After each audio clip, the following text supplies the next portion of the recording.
me voy a comprar mi bote de proteína. Antes de que te compres ese bote de proteína, dame 10 minutos, 8 minutos, 5 minutos, quédate y escucha, por favor.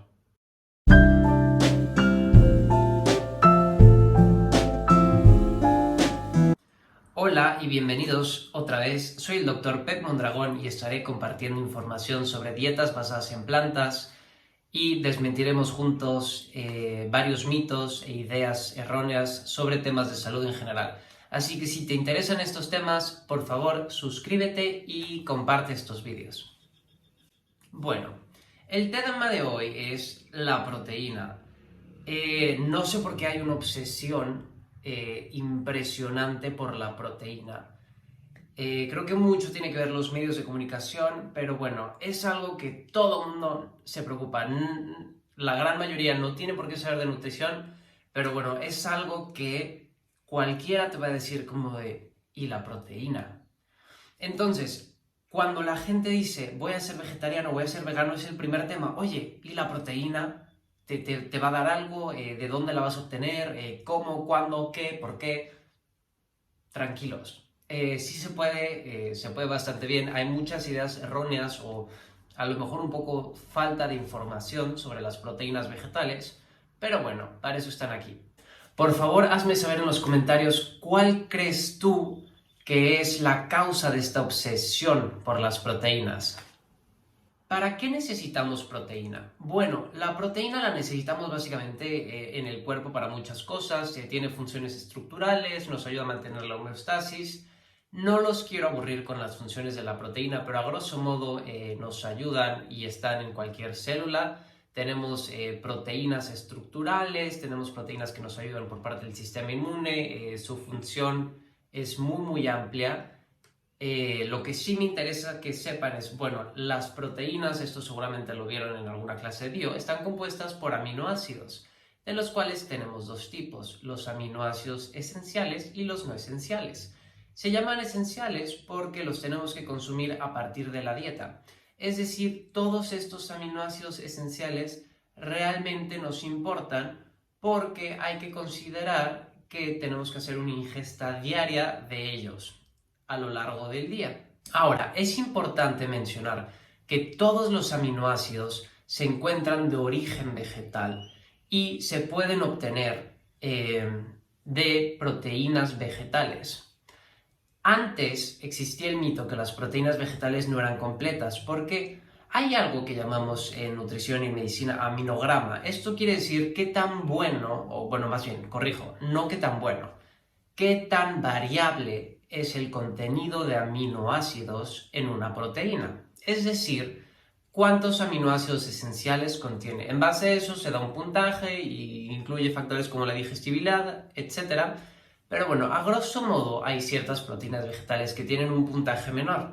Esto llevó a la comunidad científica hace muchos años, y por muchos me refiero a 40, antes de los 50, que fue cuando se desmintió todo esto, se pensaba que una proteína era incompleta. Es decir, no contaba con todos los aminoácidos esenciales que necesita nuestro cuerpo para un correcto funcionamiento, y por eso se decía que había que combinar las proteínas en una misma comida para poder obtener los aminoácidos esenciales juntos. ¿Por qué? Porque hay proteínas vegetales que son más ricas en un tipo de aminoácidos y otras en otro. Entonces, si las juntabas, se suponía que ibas a llegar a tu ingesta diaria y pues era lo correcto. Hoy por hoy y basados en evidencia, sabemos que no es cierto. No necesitamos consumirlo juntos. Con que lo consumas a lo largo del día, estarás llegando a tu requerimiento de aminoácidos esenciales y por ende de proteína. Entonces, estoy aquí para decirte que las proteínas vegetales son buenas. Tienen todos los aminoácidos y no solo eso, son menos inflamatorias o menos proinflamatorias, o más bien no son proinflamatorias en comparación a la proteína animal. Bueno, las proteínas han sido un tema controversial, se han hecho muchos estudios epidemiológicos al respecto. Tenemos estudios enormes como el Oxford Study, tenemos el estudio adventista, tenemos uno en Francia de salud.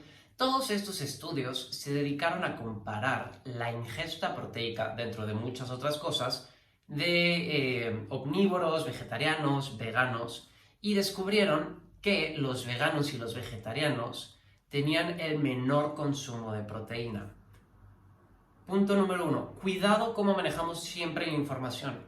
En este contexto, menor consumo de proteína no quiere decir peor, no quiere decir que esté mal. ¿Por qué? Bueno, hay que analizar bien la información. Aproximadamente tenemos un valor general ya estipulado que se ha hecho mediante estudios, lo mínimo indispensable que necesita un ser humano, un adulto joven, sano, para sus requerimientos de proteína es 0,8 gramos por kilo de peso. Esto es lo mínimo y es el número que nos va a evitar enfermedad. Ahora, cuidado, mínimo no quiere decir ideal, ¿vale? Obviamente los requerimientos de proteína dependen de las necesidades y de las actividades de cada persona, pero bueno, un valor óptimo para cualquiera va a ser, cualquier adulto sano que no tenga como mayor esfuerzo va de 1 a 1,2, ¿vale? Sano.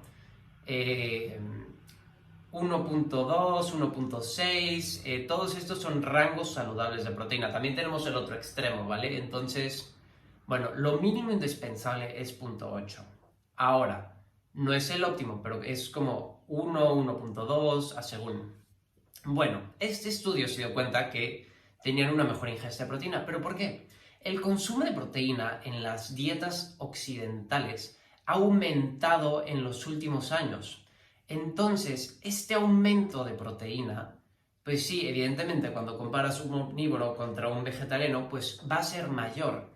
Pero aún así, los vegetarianos y veganos consumen suficiente proteína para sus necesidades. El promedio es entre 70 y 75 gramos, que si hablamos del adulto promedio que pesa 70 kilos, hombre, pues está no en niveles mínimos, sino en niveles óptimos.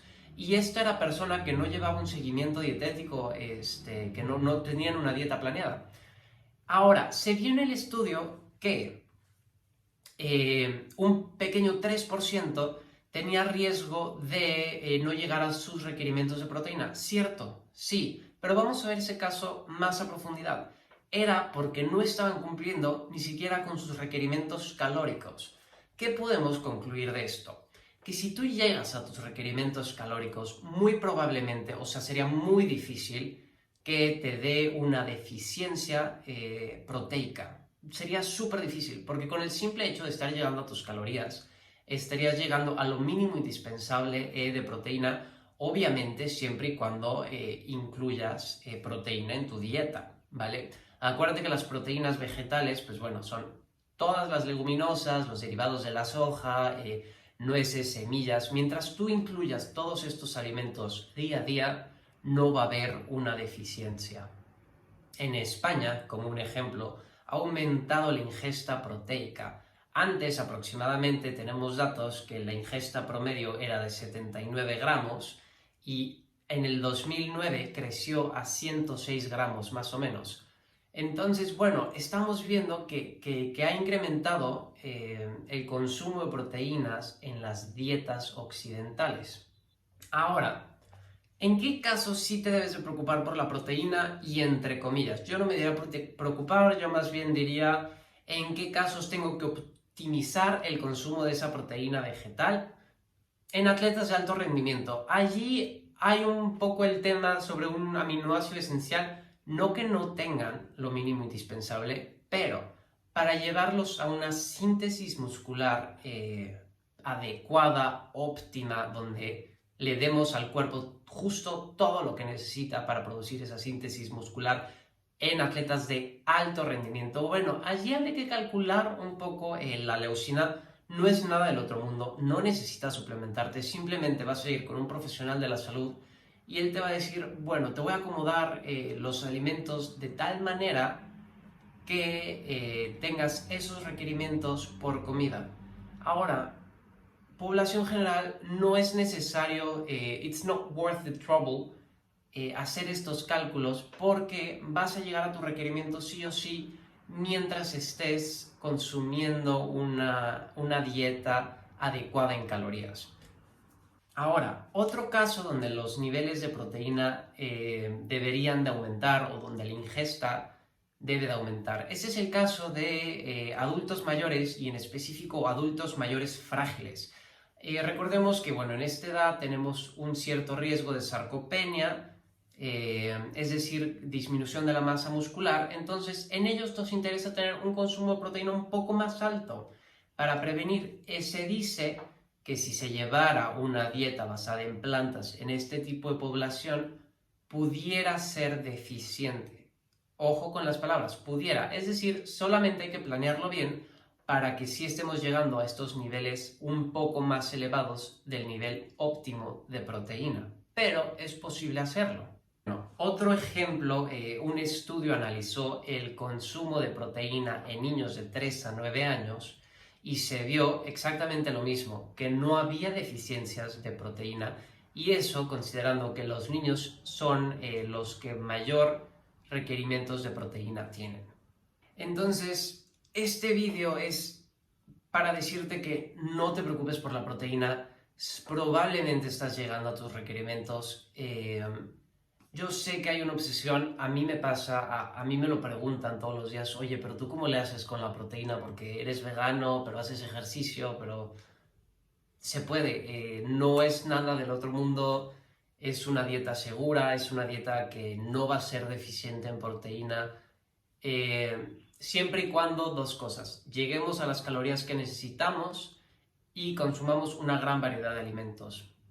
También quiero recordarles que tenemos la mala costumbre que la proteína sea el actor principal de nuestras comidas. En las dietas occidentales no basadas en plantas, tendemos a que la proteína es el centro de atención y los vegetales y el carbohidrato es como el pequeño acompañamiento que va allí. Así es como se han hecho los platos desde hace mucho y los platillos.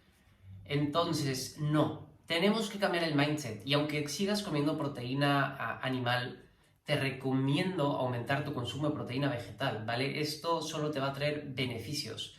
Recordemos que ya sabemos que varias proteínas animales traen consigo riesgos y riesgos nocivos para la salud. Y bueno, será tema de otro vídeo.